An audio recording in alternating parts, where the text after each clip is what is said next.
नमस्कार दोस्तों, मैं हूं दिलजीत और आप देख रहे हैं एक्स्ट्रा न्यूज लाइव। आज यहाँ पर एहसास एक दर्पण बुक का लोकार्पण किया गया है, जिसकी लेखिका है नुसरत अतीक। की इनायात से डर जाते हैं और रोज उतरते हैं यहाँ रिश्तों के चेहरों से नकाब। रोज अपने कई इस दिल से उतर जाते हैं, रोज अपने कई इस दिल से उतर जाते हैं।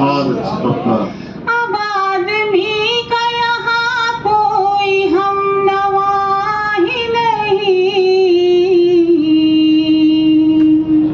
वो दश्त है जहाँ सुनता कोई सदा ही नहीं, वो दश्त है जहाँ सुनता कोई सदा ही नहीं।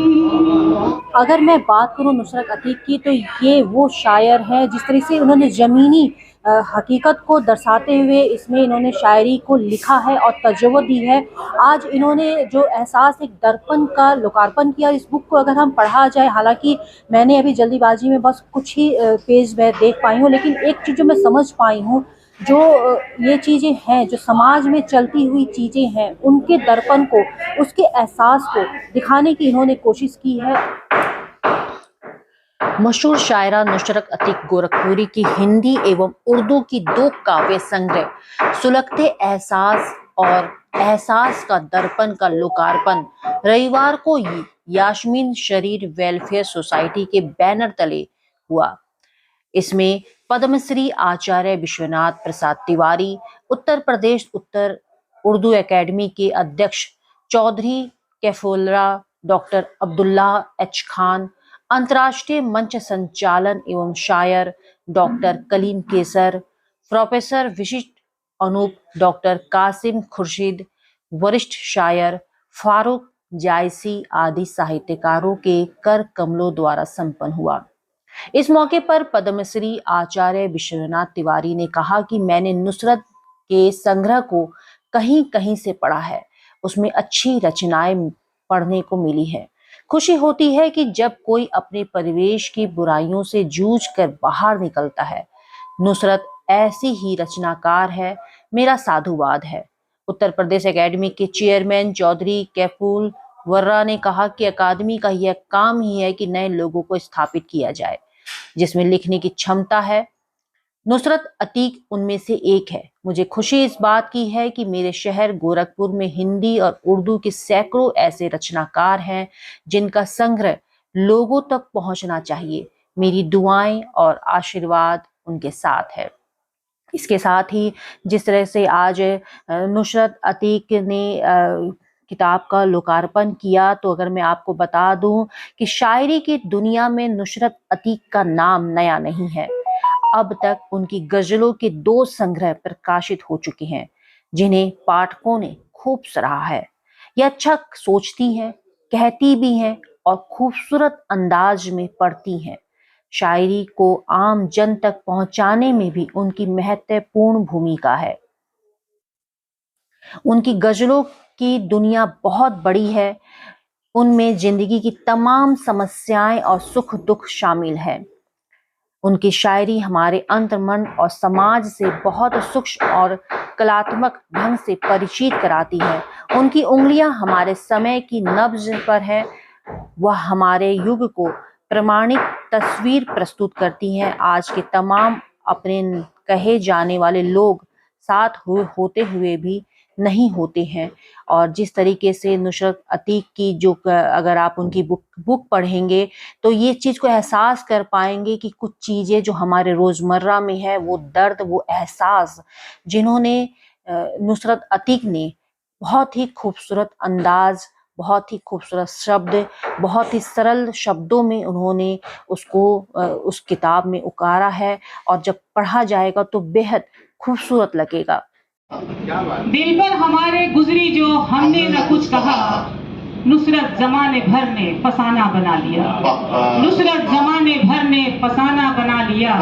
हमने तो तुमको दिल में बिठाया ही था मगर, हमने तो तुमको दिल में बिठाया ही था मगर तुमने ही आस्ती को ठिकाना बना लिया। तुमने ही आस्ती को ठिकाना बना लिया। दिल पर हमारे गुजरी जो हमने न कुछ कहा, नुसरत जमाने भर ने फसाना बना लिया। हमने तो तुमको दिल में बिठाया ही था मगर अरे क्या शेर, तुमने ही आस्ती को, अरे जिंदाबाद जिंदाबाद, तुमने ही आस्ती को शेर हो गया भाई, वाह वाह, बहुत शुक्रिया, बहुत हमने तो आस्ती को ठिकाना बना दिया। एक ला दवा मरज की दवा कर रहे हैं हम, एक ला दवा मरज की दवा कर रहे हैं हम, नाखून से जैसे गोश्त जुदा कर रहे हैं हम, नाखून से जैसे गोश्त जुदा कर रहे हैं हम। मिस्र की तरकीब है, नुसरत कोई कशिश नहीं रिश्तों में रह गई, नुसरत कोई कशिश नहीं रिश्तों में रह गई, मिलने की सिर्फ रस्म अदा कर रहे हैं हम, मिलने की सिर्फ रस्म अदा कर रहे हैं। बहुत शुक्रिया, बड़ी नवाजिश आप लोगों की। ये एहसास का दर्पण जो गज़ल का संग्रह मेरा आया है, सबसे पहले तो मैं अपने आप को ही बधाई देना चाहूँगी, क्योंकि मैं जिस परिवेश से निकल के आई हूँ, मेरा जो घर, मेरा जो खास करके मुस्लिम समाज में औरतों को, लड़कियों को इस तरह से शायरी करना या बाहर आना, आप लोगों को भी पता होगा कि मना होता है। मैं जब तक मायके में थी तो मैंने घर में अपना लिखती रही, छपती रही किताबों में, लेकिन छुपी हुई थी। शादी होने के बाद शौहर ने मुझे बहुत हौसला दिया, और सारी मेरे यहाँ तक पहुँचने में मेरे हस्बैंड की बहुत बड़ी मेहनत है और उनका हौसला। एहसास की अमर बेल मेरे सारे एहसासों के, जितने भी मेरे अच्छे बुरे दिन के गुजरे हुए हादसे या वक्त हैं, उन सारी तरहों को मैंने अपनी रचना में पिरोने की मोतियों की तरह कोशिश की है। और मुझे उम्मीद है कि जो भी एहसास की अमर ये पढ़ेगा, सुलगते एहसास, तो वो एक औरत का दर्द महसूस करेगा। और समाज से जुड़ी हुई चीज़ों को लेकर मैंने शायरी की है, क्योंकि मेरी शायरी में, जैसे लोग कहते हैं औरत शायरी करती है तो निस्वानी शायरी, सिर्फ शेर मतलब इश्क माशी इस तरह की चीज़ें नहीं है। मैंने परिवेश से जुड़ी चीज़ों को लेकर के उनके दुख दर्द, समाज के दुख दर्द को उजागर करने की कोशिश की है। मेरी ये, चूँकि अभी मेरा 2 संग्रह इससे 2 साल पहले आ चुका है, तो ये गज़लें सारी, ये सारी रचनाएँ इसी 1 साल के अंदर जो अभी आपके सामने जिसका विमोचन है। सरगती जी ने कहा कि इनकी जो अपनी जीवनी है, जो अपने आप में इन्होंने वो देखा समाज के दायरे को लेकर, रिश्तों को देकर और दूसरी बात चीज़ों को लेकर, उसमें एहसास, अपने एहसास को इस दर्पण में ढालने की कोशिश की है। बलहार एहसास एक दर्पण का यहाँ पे लोकार्पण है, और नुसरत अतीक जी के मुताबिक ये उनके दूसरे बुक है जो आज पब्लिश हुई है, जिसका लोकार्पण है। और ये पीछे में आप देख रहे हैं कि लोकार्पण के लिए काफ़ी प्रोग्राम किए गए हैं, और गोरखपुर महानगर के नामचीन हस्तियाँ, शायर यहाँ पे मौजूद हैं, जो अपने अपने कलम से यहाँ पर लोगों को बताएंगे और अपने अपने कलम से लिखी हुई शायरी भी लोगों के सामने प्रस्तुत करेंगे। इसके साथ ही यहाँ पर कई तरह के यहाँ पे सम्मान समारोह का भी आयोजन किया गया है, जिसमें नामचीन हस्तियों का सम्मान किया गया। और इसके साथ ही कुछ सभी लोगों ने एहसास एक दर्पण के बारे में अपनी क्या कुछ राय कही, वो भी ज़रूरी है आप लोगों को सुनना। देखिए, नुसरत अतीक इस शहर के लिए कोई अनजाना चेहरा नहीं है। लंबे समय से हम लोग उनको सुनते आ रहे हैं, और जहाँ तक मुझे याद आता है, ये उनकी 4थी किताब है जो आज लोकार्पित हो रही है। और इस किताब में भी 100 से ज़्यादा गज़लें और शेर हैं। तो नई कलम का एक मजबूत हस्ताक्षर है वो। और सबसे अच्छी बात है, जैसे आज के कार्यक्रम में आपने देखा, हिंदी और उर्दू दोनों के मौजूद लोग यहाँ उपस्थित थे, और काफ़ी अच्छी बातें भी हो रही हैं।